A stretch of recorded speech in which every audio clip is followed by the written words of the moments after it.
Delhi liquor scam లో కవిత statement record చేస్తున్నారు ED అధికారులు. ఢిల్లీ నుంచి వచ్చిన 12 మంది అధికారులు హైదరాబాద్ లోని ఆమె నివాసంలో సోదాలు నిర్వహించారు. 2 మహిళా అధికారులు సైతం తనిఖీల్లో పాల్గొన్నారు. ఢిల్లీ లిక్కర్ స్కామ్ పై ఇప్పటికే ఈడీ, సిబిఐ కేసులు నమోదు చేసింది. దాదాపు 2 ఏళ్లుగా కేసు విచారణ జరుగుతోంది. సౌత్ గ్రూప్ లో బీఆర్ఎస్ ఎమ్మెల్సీ కవిత కీలక పాత్ర పోషించారు అన్నది ప్రధాన ఆరోపణ. గత ఏడాది మార్చిలో 3 సార్లు విచారించింది. ఢిల్లీ లిక్కర్ స్కామ్ సమయంలో ఉపయోగించిన సెల్ ఫోన్లను కవిత ధ్వంసం చేశారని ఈడీ అభియోగాలు మోపింది. చార్జ్ షీట్ లో సైతం ప్రస్తావించింది. దాంతో ఫోన్లను మీడియా ముందు చూపించారు కవిత. ఆ తర్వాత మరోసారి విచారణకు రావాలని ఈడీ నోటీసులు ఇవ్వగా తన ప్రతినిధులను పంపారు. మరోవైపు మహిళలను ఈడీ ఆఫీసుల్లో కాకుండా ఇంట్లోనే విచారణ జరిపేలా ఆదేశాలు ఇవ్వాలంటూ ఆమె సుప్రీంకోర్టును ఆశ్రయించారు. దాంతో విచారణకు బ్రేక్ పడింది. ఆ తర్వాత సిబిఐ 41 సిఆర్పి కింద నోటీసులు ఇచ్చింది. అయితే దాన్ని సవాల్ చేస్తూ ఆమె సిబిఐకి ఒక లేఖను కూడా పొందుపరిచారు. ప్రస్తుతం కోర్టులో కేసు ఉండడం వల్ల నేను అటెండ్ కాలేను.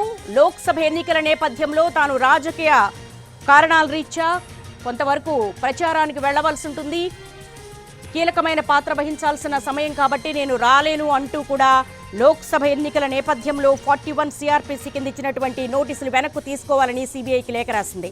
ఆ తర్వాత అంతటా కూడా ఉత్కంఠ నెలకొంది. సిబిఐ తదుపరి స్టెప్స్ ఏ విధంగా ఉంటాయని.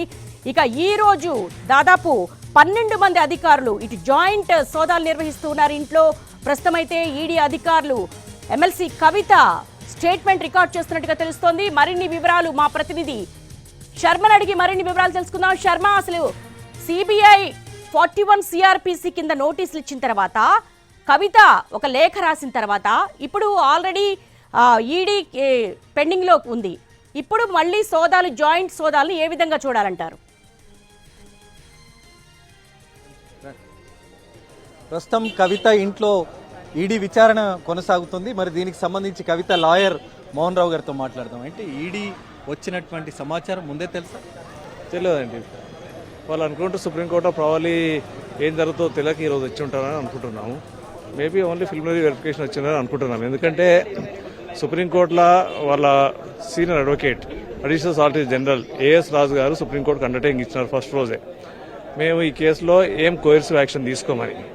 సో అండర్స్టాండింగ్ ప్రకారం జరుగుతుంది. ఈరోజు మ్యాటర్ వచ్చినప్పుడు నల్లి చిదంబరం గారి మ్యాటర్ ఈరోజు లిస్ట్ కాలేదు.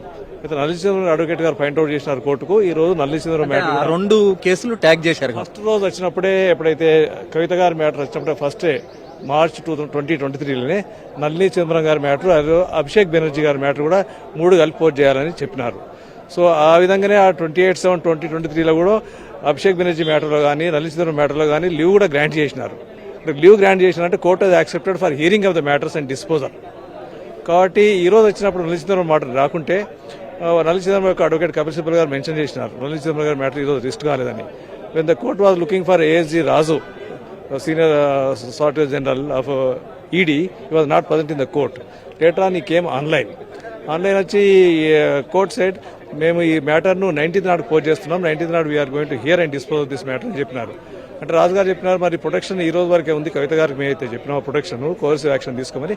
కోర్టు చెప్పినది మేము 19th నాడే అంటున్నాం కదా, 19th నాడు వీఆర్ గోయింగ్ టు హియర్ కాబట్టి 19th వరకు మీరు వెయిట్ చేయాల్సిందే.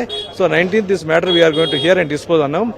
నాకు ఉన్న సమాచారం ప్రకారం ఈ అడ్వకేట్ ఆన్ రికార్డ్ అవుతుందో she is also sending a notice to ED saying that you cannot take any coercive action against Kavitha till 19th when the matter is going to be listed before the Supreme Court for final disposal.